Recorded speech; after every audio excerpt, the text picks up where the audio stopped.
We are back at it, homeschooling for the 2025-2026 year. Come along with us.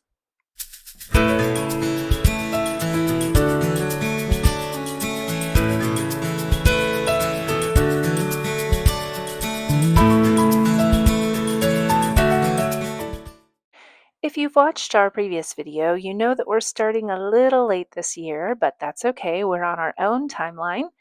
Today is our first day back to our full schedule of schooling for the year. So I thought I'd bring you along and show you some snippets of our day.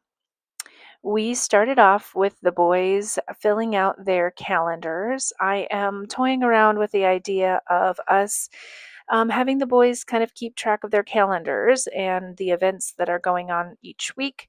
I don't think Owen, my oldest, needs a student planner quite yet, but it could be very helpful for him to have his own calendar. So Owen goes ahead and gets started with his Miacademy Spanish class, and it's a class that he can do independently, so I can give all of my attention to my youngest who has dyslexia. We have had quite a journey through the past year, kind of deconstructing and building a strong foundation to go on from there. So every day we go through the vowel sounds and all of the consonant sounds. This is just a great warm up. It is something that gets easier every time we do it. And then we are also adding our consonant teams, SH and TH. And he is getting really good at this. And like most kids with dyslexia, if not all, repetition is key. So you will see him going through his vowel sounds and doing some hand motions. These are visual cues that help him remind himself what the vowel sounds are.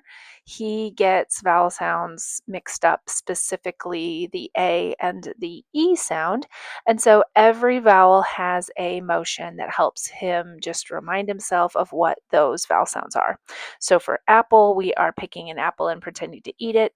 For E, we are cupping our ear and saying echo, like a echo, echo, echo sound. Um, and then for O, he puts an O around his nose, like a cute little otter's nose that says ah. And then for I, it's an itchy eye, and we scratch our arm to remind ourselves that it's an itchy sound. And then for U, that is our thinking sound, and we go ahead and put our pointer finger on our chin and say, like we are pretending to think. So those are the things that he will do, or you will see him do, that helps him to kind of trigger that memory. Um, Tactile and just multi modalities in terms of learning are so important for kids with dyslexia, specifically my son, because he is just one of those kids that need that visual, that tactile cue. So if you see him reading and using those signs, that is what he's doing. He doesn't do them all the time, and there does need to be some reminders, but he is so much more successful when he uses them. And you will see us go through this board. We are now going through all the consonants. He's kind of blowing through those. He did awesome today after a few days off over the weekend, so I was very impressed.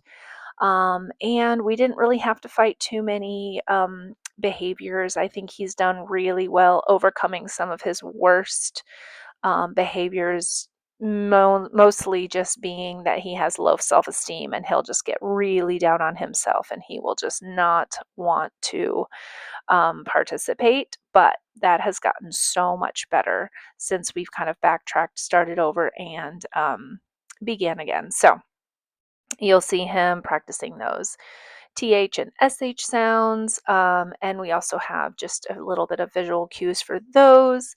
Um, and then we are working on our All About Reading level 1 still. And he is working on just the SH sound and kind of the word families that go along with that. So he is adding a new consonant to each of the ush, I believe is what we were working on.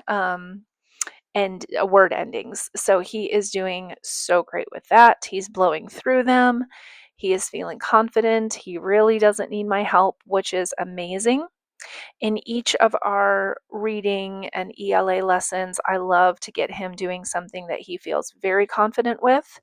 And we then take that and kind of stretch it a little bit more to make it a little bit more uncomfortable. And then we maybe challenge him, depending on how the day is going, with a little bit harder of a thing.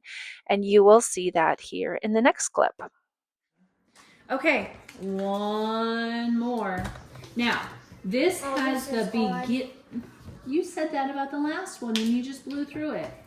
This has the first sound. Shh. Okay, so we're going to add the ending sound. Yes! Ellie! I thought you said this was going to be hard. You just read it. Shut. All right, now, here's our next one. I was genuinely surprised and so proud of him because this was a new activity for him. This booklet was new with words he had never seen. So that was not rehearsed. It was just something he just rattled off. So I was just so proud and impressed. That was something that we were not able to achieve last year. And so, as you can see in that clip as well, he started out with kind of beginning a negative attitude. Oh, this is going to be hard. It's that self talk that just kind of gets him down and in the wrong mindset. But when he goes ahead and tries it and then succeeds, you can see the genuine um, just how happy he is with himself, and that is building confidence, and he is doing great. He really is. And so yep, we go through these words, and like I said, this is a new activity, so I was not expecting him to kind of have as much success right off the bat, but he did great with it, and I was so proud. And so we give a quick high five, and we are moving on now to an all about reading list where we go ahead and start with two or one or two words. He reads those, then we add a few more words to it until it becomes a whole sentence. And this is just great for repetition, and also just increasing his fluency and just getting that longer sentence.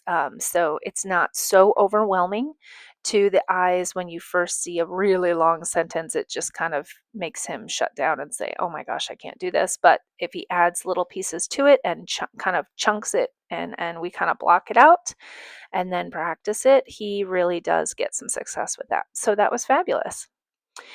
And while I am working with Elliot, Owen is in our schoolroom on his own computer, like in the clips you'd seen before. He does pretty much a lot more independent work than ever before, and that was a big push that we tried last year. Now that he's in sixth grade, he really is taking notes on his own, really doing a good job of listening to the videos and filling in his notes. He is doing ELA and science and Spanish and typing and US government all on his own for the most part. Um, Math, he does like to have me there with him. I do like to pause the video. He is not as fond of the teacher in the video as other subjects, so I'm there to kind of pause, reiterate what she's saying, give examples on the board, and then we continue. And once he's got it, he's great.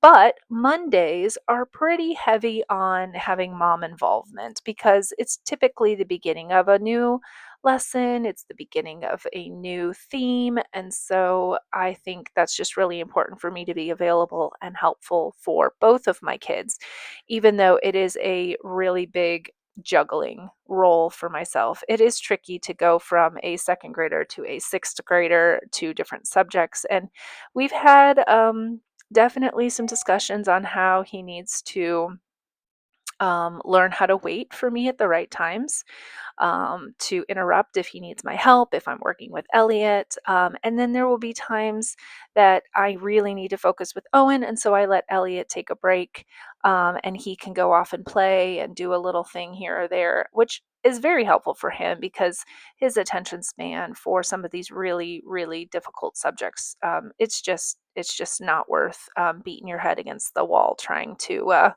make him sit and keep working for for just frustration purposes. So you can even see him give a finger to Owen, like, wait 1 second, I'm working on this. And that's just kind of his cue of saying, no, I really need mom right now. So, and when he's done with that, I then take a break and go over to Owen. So Mondays are a busy day for me, and we're just trying to work it out. Today, it worked just fine. I understand that with it being a new school year and the sixth grade work is, rightfully so, a little bit harder, a little bit longer. It will include me a little bit more on some of the subjects, but I can't complain. We're doing so far so good. So I was proud of Owen as well for him to kind of get a little bit more independent. You can see from this video, he is doing a science lesson and he has his guided notes. Miacademy does a fabulous job with guided notes. They have it broken down into chunks. They also have words that are removed, so he has to listen and fill in the blanks, which is awesome. I have really been impressed with his note-taking skills. They've really come a long way. And so here he is also doing a lesson in his, I believe this is government. And then Elliot is finishing with his handwriting. We are doing Handwriting Without Tears, and he is beginning his cursive this year, starting with printing. So that's pretty much our day. I hope you enjoyed it, and I hope to see you next time.